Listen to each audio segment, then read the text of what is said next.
Hello my dear friends and students, welcome to English Max. हम लोग MTS English का previous paper solve कर रहे हैं और आज है सेट नंबर 12। मतलब 11 सेट हम लोग पहले लगा चुके हैं।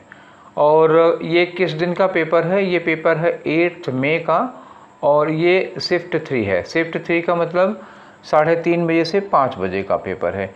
तो आज 8 मई का पेपर ख़त्म हो जाएगा। फिर हम लोग कल करेंगे 9th का, फिर 10th का, फिर 11th का, फिर 12th का, उसके बाद 15th का होगा। ठीक है, तो अभी तक में हम लोग 11 सेट लगा चुके हैं। ये 12वां सेट लगाने जा रहे हैं। इसके पहले के सेट जिन लोगों ने नहीं लगाए हैं भाई, आप उसको लगा लीजिए। अब बाद में लगा लीजिएगा, ये नहीं कि अभी इसको रोक करके चलिए वहाँ पर पहले लगाने लगिए।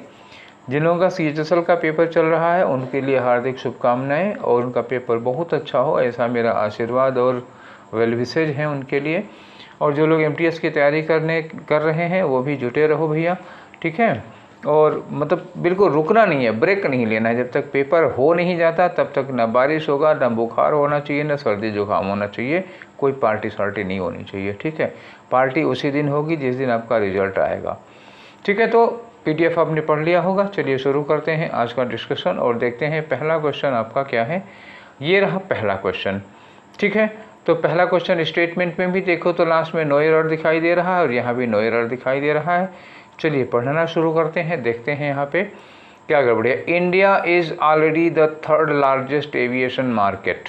ठीक है, इंडिया के लिए इज़ लगा, ठीक है। ऑलरेडी 3rd लार्जेस्ट, 3rd के बाद लार्जेस्ट आप लगा सकते हो, सुपरलेटिव डिग्री लगेगी, क्रम में बताते हैं। तो एविएशन मार्केट ये भी ठीक है अपनी जगह पे।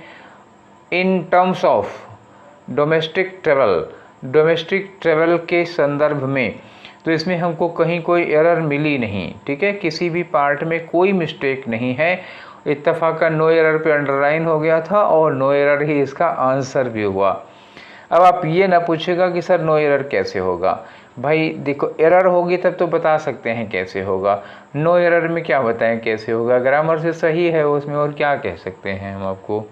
ठीक है, जितने फ्रेजेस लगे हैं वो भी अपनी जगह पे सही हैं। ठीक, आओ अगले क्वेश्चन पे, यहाँ बताते हैं एरर क्या होगी। ठीक है, तो ये भी नो एरर का क्वेश्चन है। लिखा है never put off until tomorrow what you can do today. जो आज आप कर सकते हो, what you can do today, आज जिस काम को आप कर सकते हो उसको never put off until tomorrow, उसको कल के लिए मत टालो। यार देखो, बात भी बहुत अच्छी कही है इन्होंने। तो टालना बात आई ना, जो आप कर सकते हो, आज कर सकते हो, उसको कल के लिए मत टालो। तो टालने के लिए हम लोग क्या वर्ड यूज करते हैं? पोस्टपोन यूज करते हैं, है कि नहीं? या एक वर्ड और आता है प्रोक्रेस्टिनेट, ठीक है, ये आता है। या एक फ्रेज आता है पुट ऑफ, तो ये OFF वाला होता है ना। जब पुट ऑफ लगाएंगे इस काम के लिए OFF होगा। और यहाँ देखो क्या लिखा है, OF लिखा हुआ है, यहाँ देखो OF लिखा हुआ है। होना क्या चाहिए था? FFF, यानी कि यही वाला पोर्शन हमारा एरर है। देखो इसमें गलती थी ना, इसमें बता पाए कि क्यों गलती है। जिसमें नहीं होगी उसमें हम कुछ बता नहीं पाएंगे। आगे आ जाओ क्वेश्चन नंबर 3 में क्या कर रहे हैं? देखो अंडरलाइन किया हुआ है। अब एक ही वर्ड अंडरलाइन किया है तो शायद इंप्रूवमेंट, मतलब कम चांस होता है ना। एक वर्ड अंडरलाइन होता है तो इंप्रूवमेंट के चांस कम होते हैं, 2-3 वर्ड होता है तब इंप्रूवमेंट के चांस होते हैं। हालांकि एक वर्ड में भी इंप्रूवमेंट पूछा जा सकता है। ज़्यादा चांस इसके होंगे कि साइनोनियम एंटोनियम का क्वेश्चन होगा। ठीक है, देख लेते हैं। यहाँ देखो एंटोनियम है, तो ये जो अंडरलाइन किया हुआ है इसकी एंटोनियम बतानी है। पहले पढ़ो। एमेनोरिया एक बीमारी है। Amenorrhoea can cause range of issues. इसमें कई सारी कमियां, मतलब कई सारे इशूज होते हैं, कई सारी बीमारियां होती हैं, इंक्लूडिंग इनफर्टिलिटी। और इनफर्टिलिटी भी उसी में शामिल है। इनफर्टिलिटी का मतलब क्या होता है? हिंदी में देखो, वर्ड अच्छा तो नहीं है बेटा, लेकिन कहना पड़ेगा। ये होता है हिंदी में, इसको कहते हैं बांझपन। बांझपन का मतलब होता है कि एक वो स्टेट या वो कंडीशन जब किसी वुमेन को संतान उत्पत्ति नहीं होती है, वो बच्चा नहीं पैदा कर सकती हैं, ड्यू टू कोई भी रीज़न हो सकता है, तो उसको इनफर्टिलिटी कहा जाता है। ठीक है ना। तो अब इसका एंटोनीम लगाना है। एंटोनीम का मतलब क्या होता है? फर्टाइल होना चाहिए। तो देखो स्टेराइल का मतलब भी होगा अनफर्टाइल। ठीक है ना, स्टेराइल का मतलब अनफर्टाइल, तो ये साइनोनिम हो गया। बैरननेस मतलब बंजरपन होता है, तो बंजर का मतलब जिसमें कुछ पैदा नहीं हो सकता, तो ये भी करीब वही होती है, ठीक है ना। और स्टांस ये यहाँ पे लगेगा नहीं। स्टांस का मतलब क्या होता है, आपकी मुद्रा, मतलब आपकी अप्रोच क्या है, इस बात को लेकर के आपकी सोच क्या है, ठीक है ना, ये वाली चीज़ आ जाती है। फीकंड का मतलब क्या होता है, फीकंड का मतलब होता है फर्टाइल, मतलब उपजाऊ, प्रोडक्टिव हो जाएगा। तो ये आपका एंटोनिम हुआ और यही आपका आंसर हुआ, ठीक। फीकंड, प्रोडक्टिव, फर्टाइल, ये सारे वर्ड आते हैं। नेक्स्ट में आ जाओ, आपका क्वेश्चन नंबर 4 है। और क्वेश्चन नंबर 4 में देखो, स्टेटमेंट बहुत लंबा चौड़ा है। नीचे देखो यहाँ पे एक जगह लिखा हुआ है नो सब्स्टिट्यूशन रिक्वायर्ड, और ये ब्रैकेटेड पार्ट है, ठीक है। अगर ब्रैकेट लगा हुआ देख लो तो नीचे आके देख लो, नो सब्स्टिट्यूशन रिक्वायर्ड, बात खत्म हो गई, ऊपर ज़्यादा परेशान होने की जरूरत नहीं है। तो ब्रैकेटेड पार्ट के लिए यहाँ देखना पड़ेगा। Chia is currently pursuing, chia मतलब लड़की है कोई, वो करेंटली परसू कर रही है, मतलब कौन सा कोर्स कर रही है। लिखा है मास्टर्स इन डेवलपमेंटल स्टडी। देखो ये मास्टर डिग्री मतलब जो जैसे MA, MSc, M.Com ऐसे ही मास्टर्स डिग्री होती है। तो मास्टर देखो, ये मास्टर में अपॉस्ट्रोफी एस नहीं लगेगा भाई, नहीं नहीं नहीं नहीं, हाँ ठीक है, ये मास्टर्स तो सही है, मास्टर डिग्री होगी उसमें अपॉस्ट्रोफी लगा सकते हो। इन developmental studies in Netherlands, Netherlands, हाँ गड़बड़ी यहाँ आ गई कि कुछ देखो, कुछ देश होते हैं, नीदरलैंड्स है, फिलीपींस हैं, ऐसे कुछ देश हैं जिनके पहले आर्टिकल द जरूर लगता है। तो नीदरलैंड्स के पहले द लगाना है। अब यहाँ ऑप्शन में आ जाओ, ये तो गलत हो गया, यहाँ पे द नीदरलैंड्स लगा हुआ, यहाँ एट नीदरलैंड्स लगा हुआ है, ठीक है। नो सब्स्टिट्यूशन रिक्वायर्ड होगा नहीं, यहाँ पे द नीदरलैंड्स लगा है।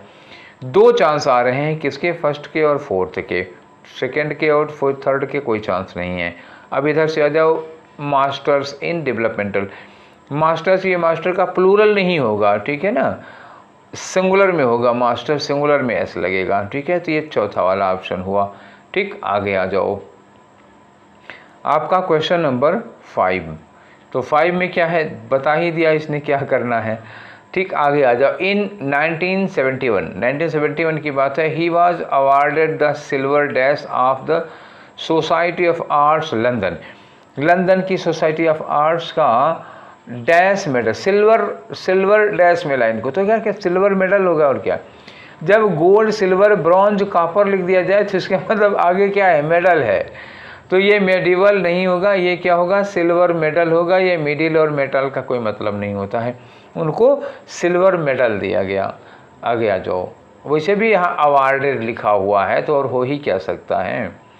नेक्स्ट आ जाओ 6 नंबर पे। 6 में फिर वही काम, when there is not dash to eat, जब डैश खाने को नहीं होता तो पीपल स्टार्व टू डेथ, तो लोग भूखों मरना शुरू कर देते हैं। स्टार्व का मतलब जब खाने के लिए नहीं होता, उसकी वजह से जब डेथ होने लगती है, तो पीपल स्टार्व टू डेथ। तो कब लोग मरने लगेंगे, जब उनके पास खाने के लिए पर्याप्त नहीं होगा, ज़रूरत भर का नहीं होगा। तो अब देखो यहाँ क्या कह रहे हैं कि व्हेन देयर इज़ नॉट लगाओगे तो सम लगाओगे नहीं, ठीक है। और फ्यू लगा नहीं सकते क्योंकि खाने वाली चीज़ अनकाउंटेबल नाउन होगी, 2 गए। तो कह रहे हैं कि when there is not any to eat, ठीक है ना। तो एनी क्या भाई, when there is not any के बाद एनीथिंग लगाओगे ना, तो when there is not any नहीं लग पाएगा। हालांकि नॉट के बाद एनी लगता है, लेकिन यहाँ एनी नहीं लग पाएगा।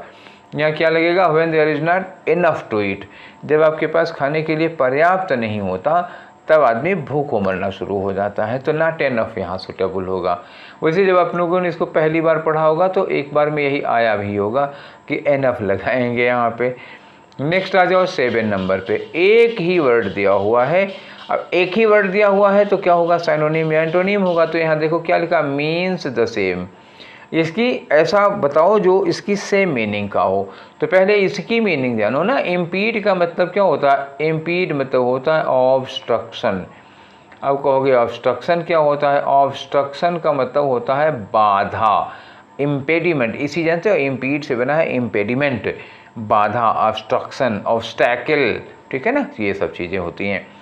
अब चलो उसकी मीनिंग जान गए। तो स्टालवर्ट का मतलब क्या होता है, स्टालवर्ट का मतलब होता है फेथफुल, सिंसियर, कोई आदमी जो वफादार होता है। स्टैम्पीड का मतलब क्या होता है? भगदड़। भगदड़ समझ रहे हो ना, न्यूज़पेपर में पढ़ा करो, आए दिन आता है ये वर्ड भगदड़, जैसे कहीं पे भगदड़ मच जाती है। शोर का मतलब क्या होता है? दर्द, घाव। घाव मतलब जहाँ से लगातार पीड़ा मिल रही है आपको, कष्ट जहाँ से लगातार मिल रहा है। और थ्वार्ट का मतलब क्या होता है? थ्वार्ट का मतलब होता है फॉइल, और ये फॉइल का मतलब होता है विफल करना। क्या करना? विफल करना। आप कोई प्लान बनाए हैं, हम आपके प्लान को विफल कर देते हैं, तो थ्वार्ट करना होता है। अब इसने में बताओ, इम्पीड का मतलब हुआ बाधा डालना, स्टालवर्ट फेथफुल होगा, कोई लेना देना नहीं, स्टैम्पीड भगदड़ हो गया, ये कोई मतलब नहीं, शोर दर्द होगा, कोई मतलब नहीं, थ्वार्ट मतलब आपकी योजना को विफल करना। अगर आपकी योजना को हम विफल कर रहे हैं तो इसका मतलब आपके काम में बाधा डाल रहे हैं। तो इम्पीड करने का साइनोनिम क्या होगा? थ्वार्ट होगा। ठीक है ना? क्यों होगा ये तो समझ में आ गया होगा। आगे बढ़ाते हैं। आपका क्वेश्चन नंबर 8 है। तो 8 में देखो क्या करना है, फिर से फिलर का क्वेश्चन है। I enjoy finding ways to make the most of my budget. मैं मतलब बड़ा आनंद आता है, कोई ना कोई रास्ता निकाल लेता हूँ most of my budget. By कैसे बना लेता हूँ? By being dash.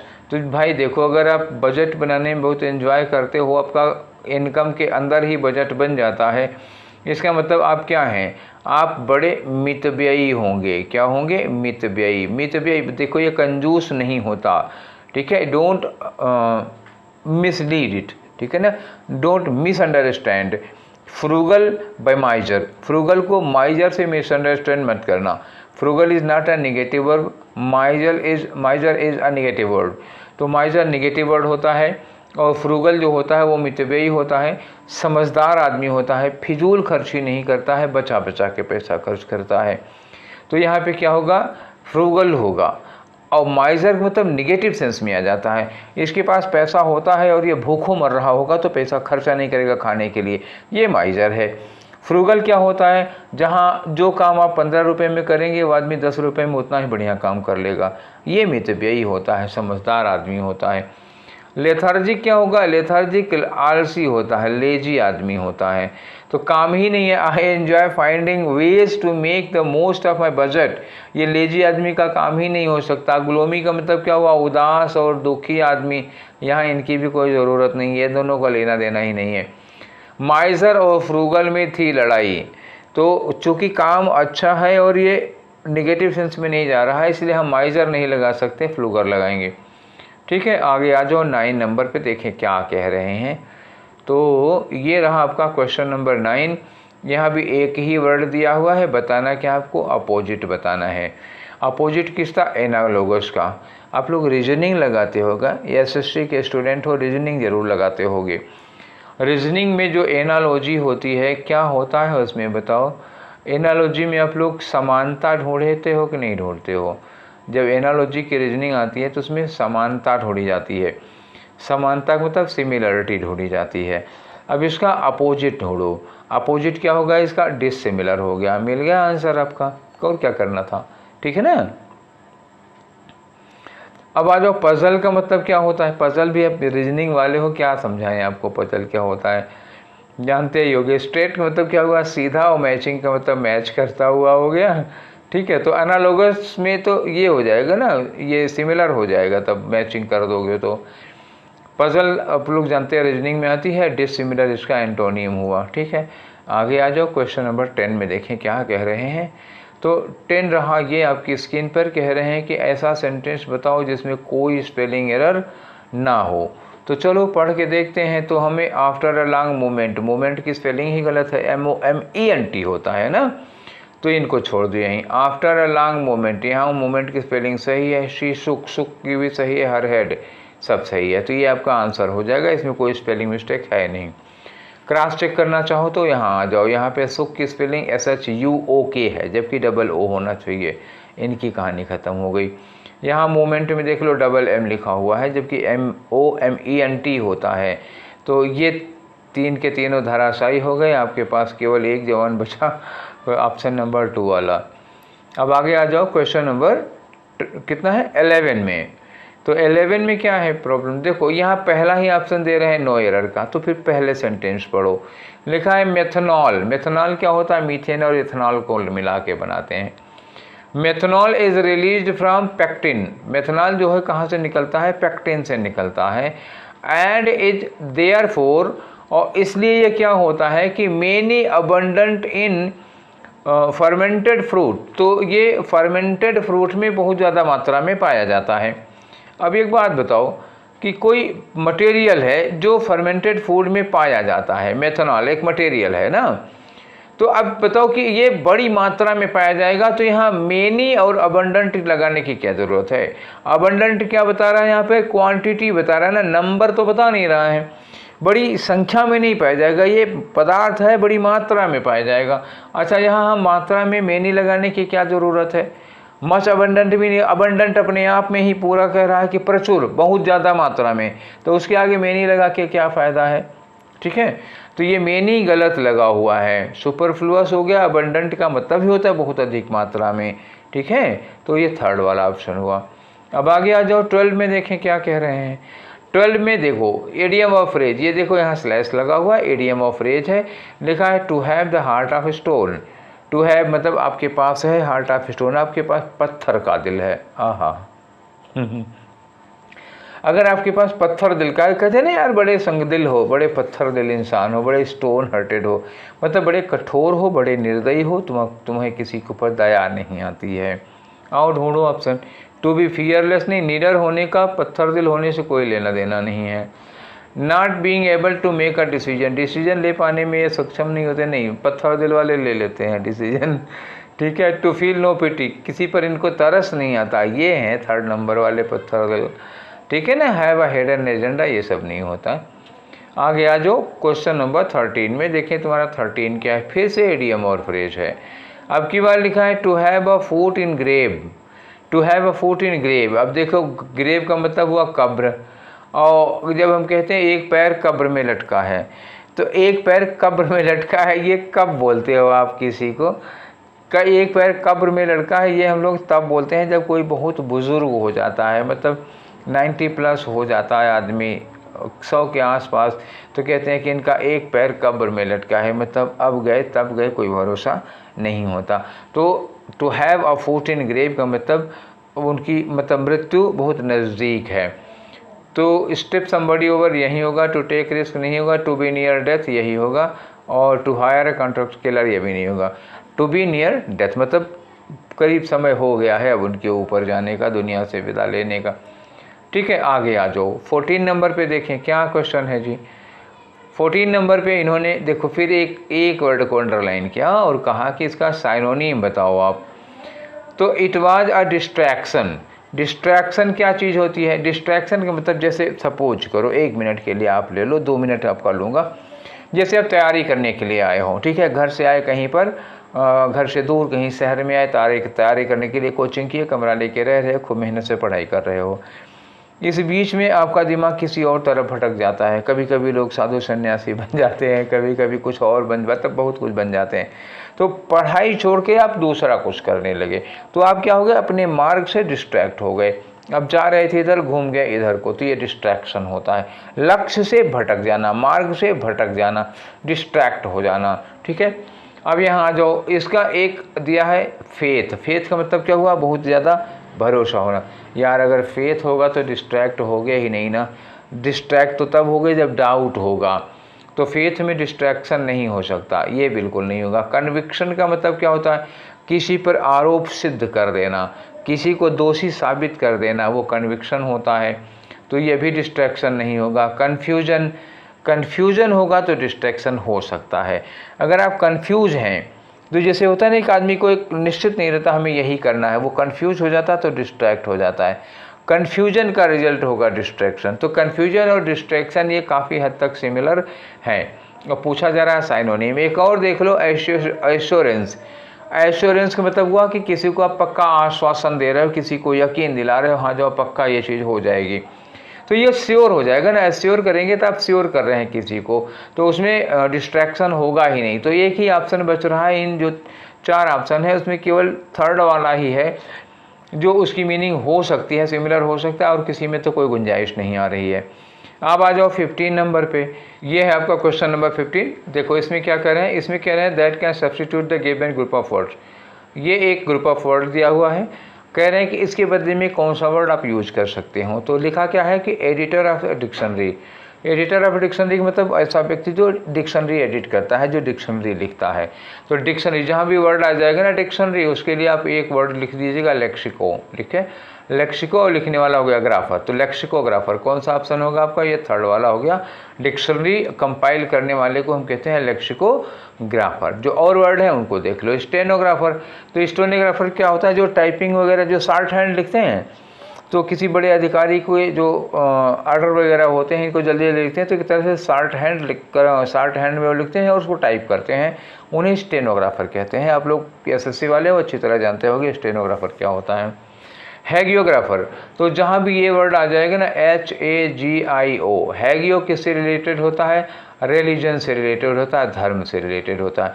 तो हैगियोग्राफर का मतलब होता है जो धर्म से संबंधित किताबें लिखते हैं, जो धर्म ग्रंथ लिखते हैं उन लोगों को हैगियोग्राफर कहा जाता है। जैसे हमारे ऋषि मुनि हो गए तो वो लोग क्या थे, हैगियोग्राफर थे। अब सीनोग्राफर हो गया। तो सीनोग्राफर का मतलब जानते हो, जैसे जो स्टेज डिजाइनर होते हैं, एक वर्ड लिख दो स्टेज डिजाइनर। जैसे मान लो कोई प्रोग्राम वगैरह है, सपोज करो जैसे कौन बनेगा करोड़पति का सेट है, या कपिल शर्मा शो है वो उसका सेट है, मतलब तमाम इसी तरह से हैं। और भी ढेर सारे आते हैं प्रोग्राम आते हैं, डांस इंडिया डांस वगैरह है। तो जो स्टेज सेट करते हैं कि स्टेज कैसी होगी, ठीक है ना, तो उस स्टेज को सेट करने वाले लोग होते हैं, तो उनको कहा जाता है सीनोग्राफर। ठीक है, तो अब आंसर आपका कौन सा था, आपका आंसर था लेक्सिकोग्राफर। बाकी चारों के हमने आपको मतलब बता दिए। अब बढ़ते हैं अपने नेक्स्ट क्वेश्चन की ओर। को इतना अंडरलाइन किया हुआ है, ठीक है, 2-3 वर्ड हैं तो इम्प्रूवमेंट के चांस हैं। देखो ऑप्शन में दिया है नो इम्प्रूवमेंट। तो अब हम लोग इसको पढ़ते हैं, इसको क्लियर कर लेते हैं, फिर देखो इम्प्रूव क्या हो सकता है कि नहीं हो सकता।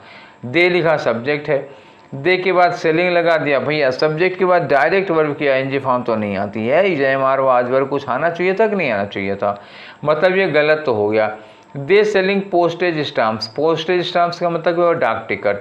एट द कॉर्नर स्टोर, कोने वाले स्टोर पर वो क्या करते हैं, डाक टिकट बेचते हैं या बेचते थे, ठीक है ना।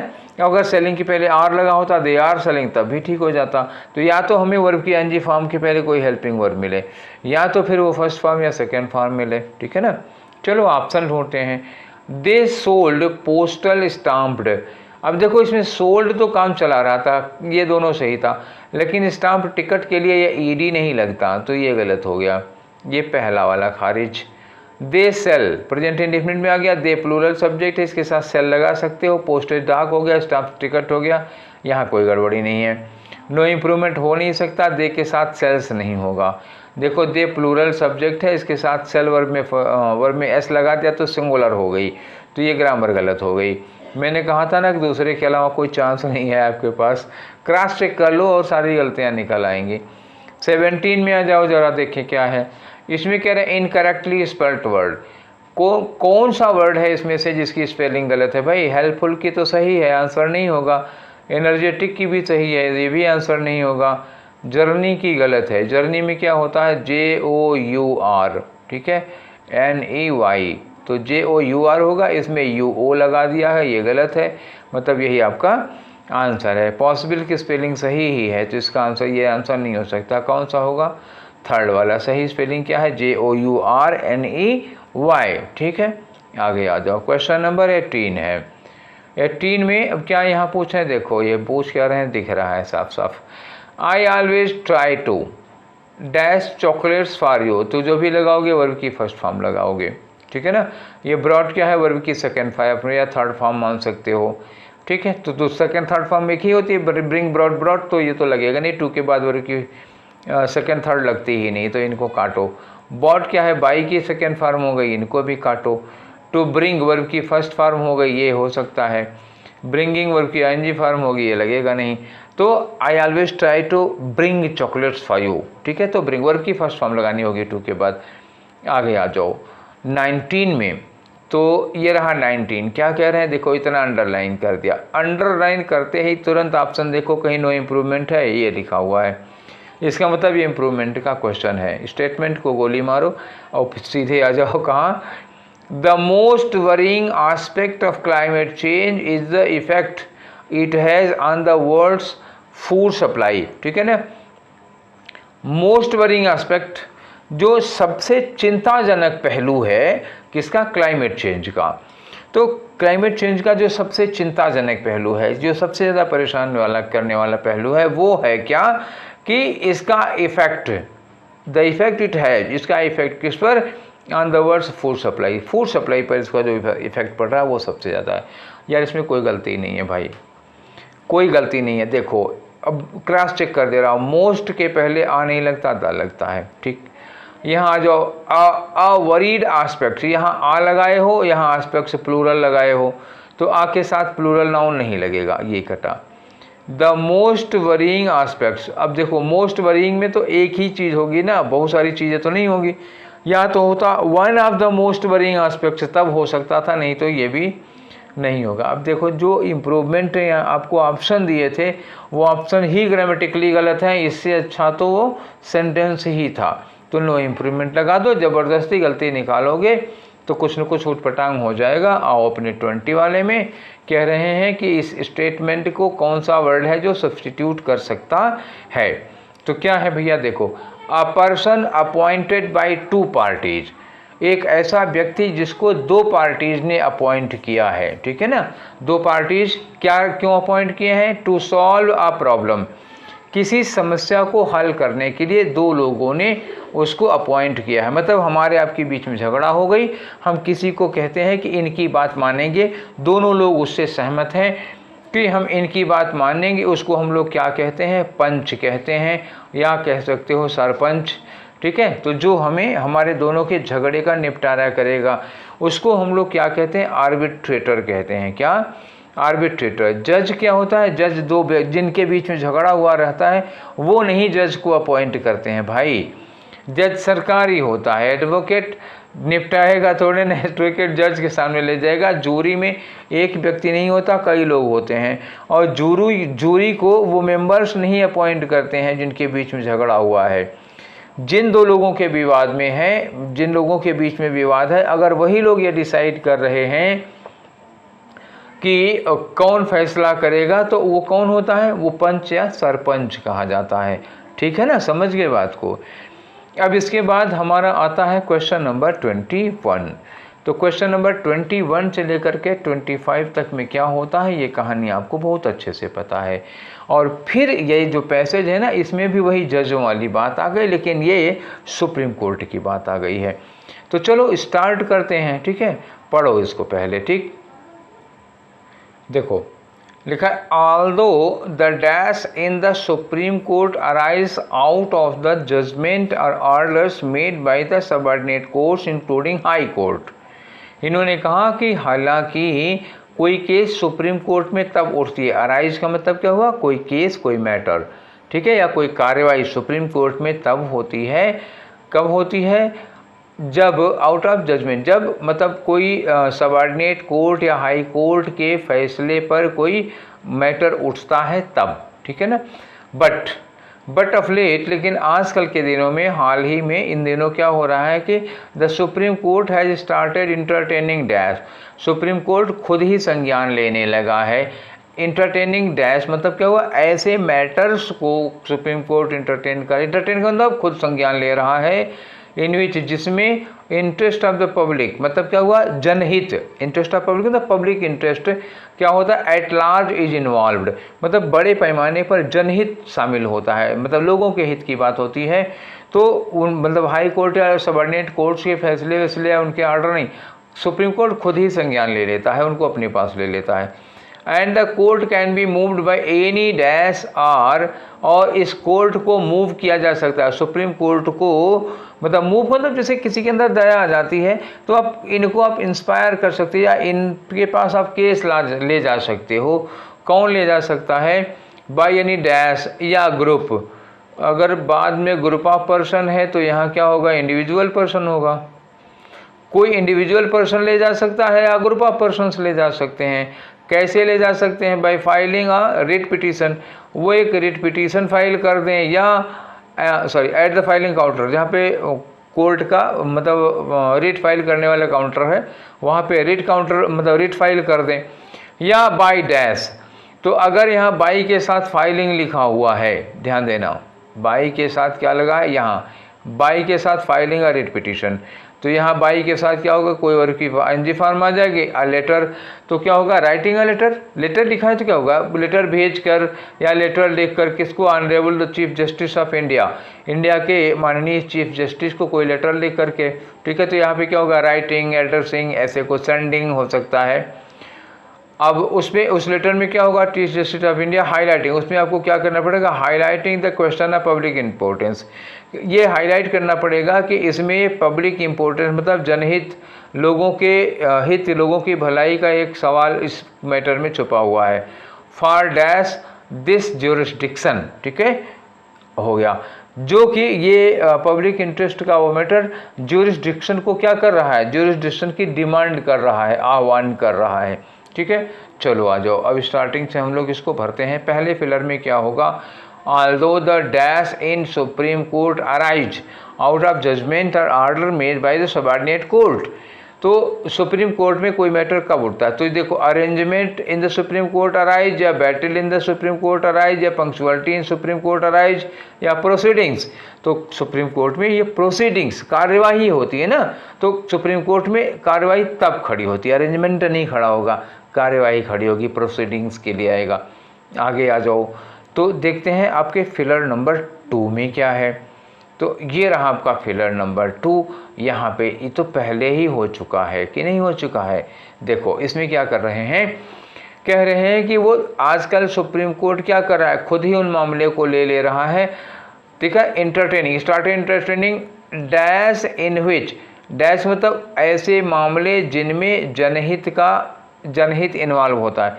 तो मामले के लिए क्या लगाओगे, जेम्स, जाम तो होगा नहीं यहाँ पर, मैटर्स हो सकता है, और टेंजेंट्स नहीं लगेगा नहीं यहाँ पर, मीन्स तो यहाँ पे कोई मतलब नहीं है, तात्पर्य का कोई लेना देना ही नहीं है यहाँ पे, ठीक है। टेंजेंट होती है स्पर्श रेखा, ये मैथमेटिक्स का मैटर है, स्पर्श रेखा होती है जो छूते हुए निकलती है, ठीक है। आगे चलते हैं हम लोग आपके फेलर नंबर 3 में। तो ये रहा फेलर नंबर 3। यहाँ पे हमको क्या लगाना है, देखो यहाँ कहा है कि आप सुप्रीम कोर्ट को मूव कर सकते हैं by any dash R group of persons. यहाँ ग्रुप ऑफ पर्सन्स है तो यहाँ वहाँ पे क्या होगा, इंडिविजुअल पर्सन होगा, और क्या, तो ये देखो लिखा है बाय इंडिविजुअल पर्सन। यहाँ पर्सनल, तो ये पर्सनल स्टाफ के लिए यूज़ किया जाता है, देखो NEL लिखा हुआ है ना, तो ये स्टाफ के लिए होता है, कहीं भी किसी ऑफिस में जितने अधिकारी काम करते हैं, कर्मचारी, उनको पर्सनल्स कहा जाता है, ये कर्मचारी के लिए यूज़ किया जाता है। ये स्पेसीज और फोना यहाँ पे क्या लेना देना है इसका, ठीक है। तो स्पेसीज थोड़े ना सुप्रीम कोर्ट को इन्वोक करेंगी, ठीक है। आगे आ जाओ, तो यहाँ पे इंडिविजुअल, आगे जब देखो पहले लगा है ना, पहले इंडिविजुअल या ग्रुप ऑफ पर्सन, यही लग ही पा रहा है। नेक्स्ट में आ जाओ, आपका अगला फिलर है, अगला फिलर नंबर कौन सा है, 4 है। तो यहाँ पे इन्होंने कहा कि आप सुप्रीम कोर्ट में ये कैसे जा सकते हैं, bye filing a writ petition, वहाँ पे एक रिट पिटीशन फाइल कर लीजिए, या क्या करिए, by dash a letter to the honourable chief justice of India. तो आप चीफ जस्टिस ऑफ इंडिया को लेटर क्या करेंगे, लेटर एड्रेस करेंगे, उनको संबोधित करते हुए लेटर लिखेंगे, हो सकता है। टैगिंग लेटर, लेटर टैग नहीं किया जाता सुप्रीम कोर्ट को, कैलकुलेटिंग और समनिंग लेटर नहीं होगा, एक ही ऑप्शन है वहाँ पे, क्या होगा, एड्रेसिंग, एड्रेस, या तो लिखा होता है by writing the letter to supreme court chief justice of supreme court, या फिर क्या लिखा होता है, एड्रेसिंग द लेटर, ठीक है, उनके एड्रेस पर आप भेज दीजिए, उनको संबोधित करते हुए लिखिए, यही एक ऑप्शन ही बच रहा है यहाँ लगने लायक।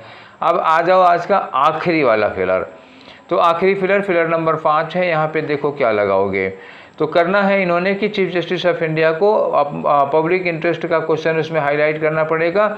इसमें इंपॉर्टेंस दी होगी किस बात के लिए, डैश दिस ज्यूरिसडिक्शन, मतलब तो ये जो पब्लिक इंटरेस्ट का क्वेश्चन है वो ज्यूरिसडिक्शन की क्या कर रहा है, ज्यूरिसडिक्शन की क्या डिमांड कर रहा है, ठीक है। तो ज्यूरिसडिक्शन की डिमांड करने का मतलब क्या हुआ, ज्यूरिसडिक्शन को इन्वोक कर रहा है, जो कर मजाक करेगा क्या ज्यूरिसडिक्शन के साथ, बिल्कुल नहीं, हार्टिंग भी नहीं होगा, रॉकिंग, उसको आप हिला रहे हैं क्या, हिला के जगाएंगे, ज्यूरिसडिक्शन सो रहा है जिसको आप हिला के जगाएंगे, ये नहीं लगेगा, क्या है, ज्यूरिसडिक्शन को इन्वोक मतलब आह्वान कर रहा है ज्यूरिसडिक्शन का। ठीक है, तो ये हो गए बेटा 25 क्वेश्चंस। कौन से सेट के? सेट नंबर 12 है। ठीक है, तो सेट नंबर 12 के 25 क्वेश्चंस हम लोग कर चुके हैं और आज इसी के साथ 8 तारीख वाला 3 का तीनों सेट ख़त्म हो रहा है। कल से हम लोग 9 तारीख का सेट करेंगे। और ये डिस्कशन आप लोगों को कैसा लगा इस पर अपनी आप राय ज़रूर दीजिएगा। हमें आपकी राय का इंतज़ार रहता है, बड़ी एनर्जी मिलती है, बड़ा अच्छा लगता है आप लोग जब कोई सुझाव देते हैं तो। ठीक है, इसी तरह से अपना सहयोग बनाए रहिए, आपको अपना सुझाव देते रहिए, हमारा भी मनोबल बढ़ता रहेगा। आपके जो कमेंट्स हैं वो हमारे लिए ऑक्सीजन का काम करते हैं। ठीक है ना, समझ गए, इतना इम्पोर्टेंट है वो। तो आप लोगों के एग्ज़ाम के लिए मेरी शुभकामनाएं आप लोगों के साथ है, मेरा आशीर्वाद आपके साथ है। आप लगन के साथ मेहनत करते रहिए, खूब जम के पढ़ते रहिए। हम अपनी ओर से जो कोशिश होगी करते रहेंगे। दोनों लोगों का प्रयास मिल करके एक दिन ज़रूर आपके लिए सफलता लेके आएगा और आपकी सफलता मेरी भी सफलता होगी। ठीक है, तो इन्हीं शुभकामनाओं के साथ आज का सेशन यहीं पर वाइंड अप करेंगे। फिर मिलते हैं कल हम लोग इसी समय पर। Till then take care, thank you.